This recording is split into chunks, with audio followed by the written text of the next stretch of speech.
अंडमान और निकोबार द्वीप समूह में मनोची नाम का एक छोटा सा टापू था। टापू का ज्यादातर हिस्सा समुद्र से घिरा हुआ था। टापू पर आने जाने का सिर्फ एक सकरा रास्ता था। टापू के लोग सूरज डूबने से पहले ही अपने घर लौट जाते थे। अगर कोई सूरज ढलने के बाद टापू से बाहर जाता तो फिर वो सुबह ही घर लौटता। रात में कोई भी आने जाने के लिए टापू का सकरा रास्ता इस्तेमाल नहीं करता था, क्योंकि रात में उस रास्ते पर मोम के पुतले दिखाई देते थे। टापू पर रामदीन नाम का मछुआरा अपनी पत्नी के साथ रहता था। आपने कल अपने दोस्त गुल्लन को क्यों बुलाया है? आज चौपाल पर टापू के लोग इकट्ठा हुए थे।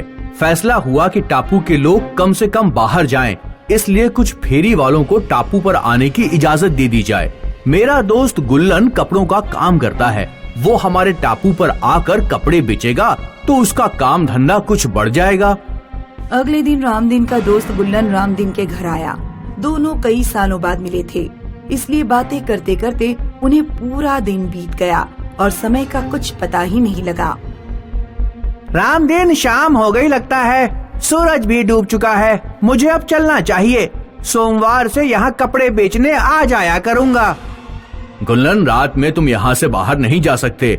अब तुम कल सुबह ही जाना। नहीं रामदीन, मुझे अभी जाना होगा। मैं बताना भूल गया, मेरी पत्नी पेट से है। वो घर पर अकेली है। उसकी देखभाल करने वाला कोई तो चाहिए। तुम अभी नहीं जा सकते। जो रास्ता टापू के बाहर ले जाता है उस पर रात में मोम के पुतले दिखाई देते हैं। मोम के पुतले? हाँ, वो गांव के लोगों के पुतले हैं। उस रास्ते पर रात में एक चुड़ैल घूमती है जो रास्ते से गुजरने वाले लोगों को बहुत प्यार से आवाज देती है। अगर तुमने उसकी आवाज सुनकर पीछे मुड़कर देख लिया तो तुम मोम के पुतले बन जाओगे। अब तुम ही फैसला करो कि रात में यहाँ रुकोगे या फिर। नहीं नहीं नहीं, मैं रात में यहीं रुक जाता हूँ। गुल्लन अगली सुबह ही टापू से बाहर गया। कुछ दिनों बाद से वो टापू पर कपड़े बेचने आने लगा। हर दिन अंधेरा होने से पहले वो टापू से निकल जाता था। गुल्लन के दो दोस्त सुमन और रसाला भी गुल्लन के साथ अपना माल बेचने टापू पर आने लगे। सुमन बर्तन बेचने का काम करता था और रसाला जूते चप्पल बेचता था। गुल्लन ने सुमन और रसाला को वो सब कुछ बता दिया था जो रामदीन ने उसे बताया था। सुमन की अभी शादी नहीं हुई थी। वो टापू पर रहने वाली एक लड़की रूपा से प्यार करने लगा। गुल्लन और रसाला तो ठीक समय से टापू से निकल जाते थे, लेकिन सुमन अक्सर रूपा से मिलने के चक्कर में लेट हो जाता। एक दिन जब मौसम खराब था तो। सुमन, आज मौसम कुछ ठीक नहीं लग रहा। काले बादल हैं, रात जल्दी हो जाएगी। हम दोनों वापस जा रहे हैं, तुम भी चलो। रूपा के घर सुमन को काफी देर हो गई। जब वो वापस लौटा तो रात हो चुकी थी। सुमन कान में ईयरफोन लगाए रूपा से बात करते हुए संकरे रास्ते से टापू के बाहर जा रहा था। तभी उसे अंधेरे में बिल्कुल सफेद चमकते हुए पुतले दिखाई दिए। सुमन ने वॉल्यूम फुल करके अपने कान में गाने बजा लिए और तेजी से चलने लगा।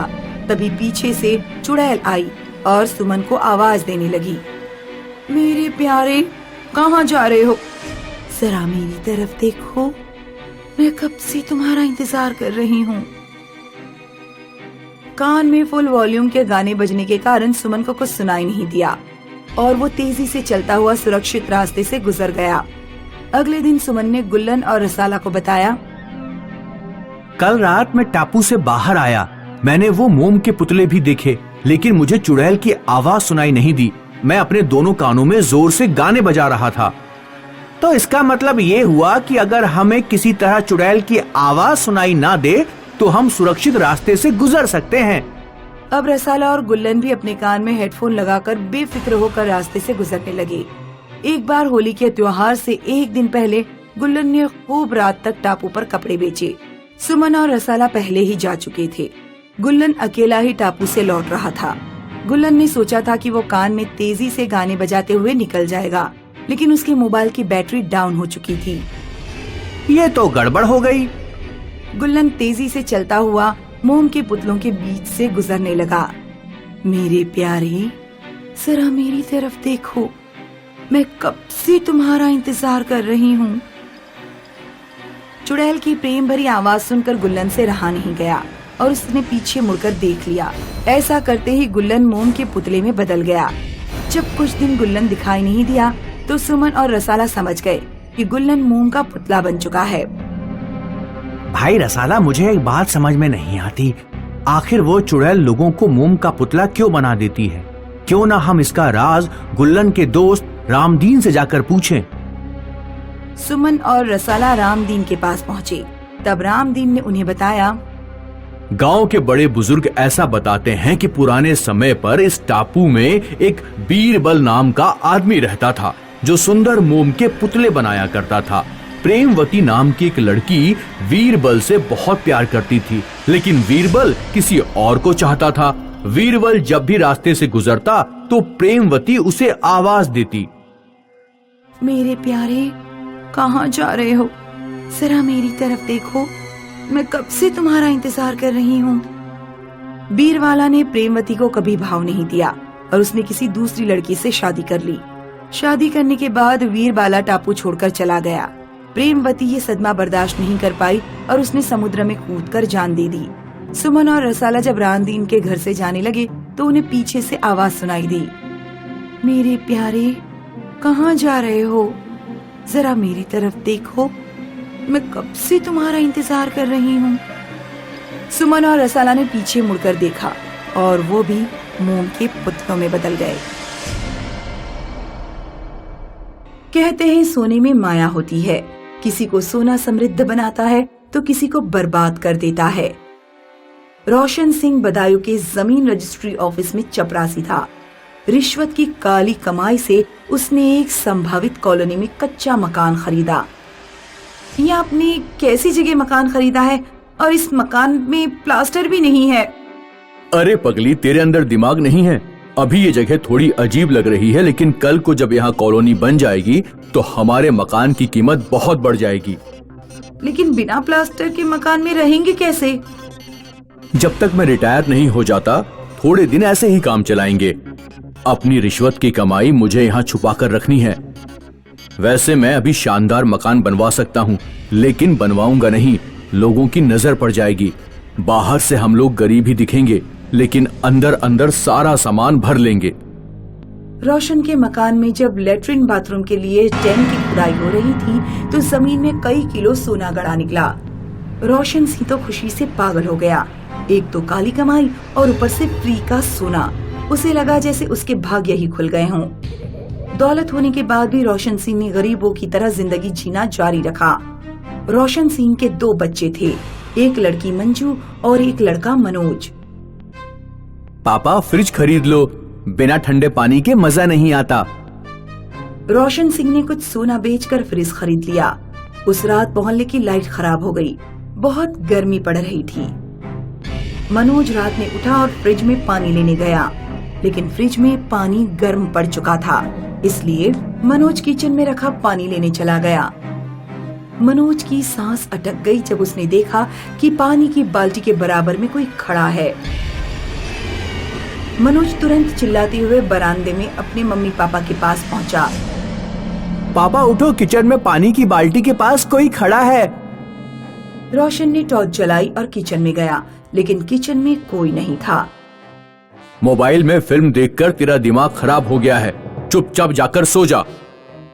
कुछ दिन बाद रोशन की लड़की सोने के झुमके खरीदने के लिए जिद करने लगी।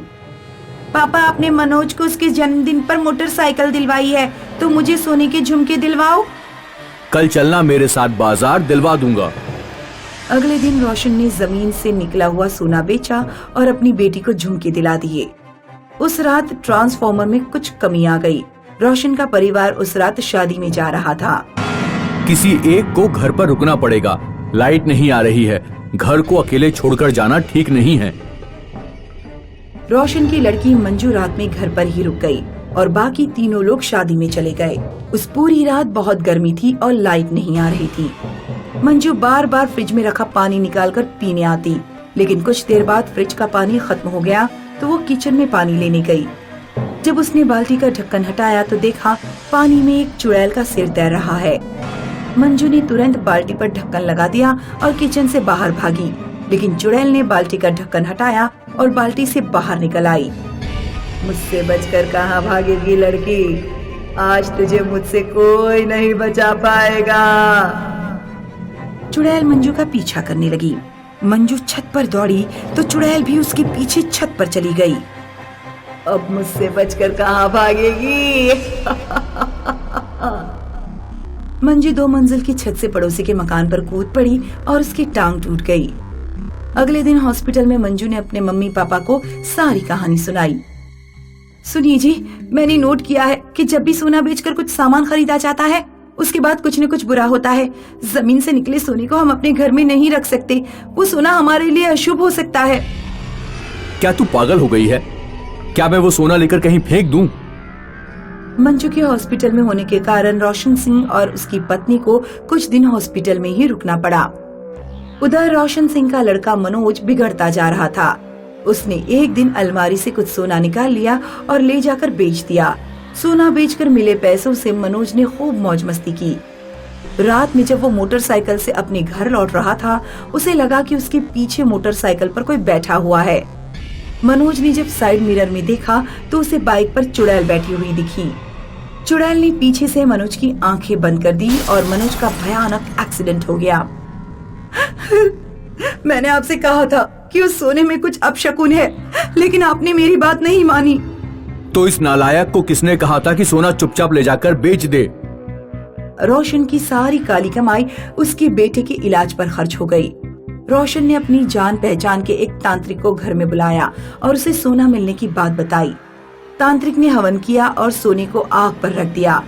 सोने को आग पर रखते ही सोना चमकने की जगह काला पड़ने लगा। तुम्हें जो सोना मिला है उस पर किसी पुरानी बुरी आत्मा का साया है।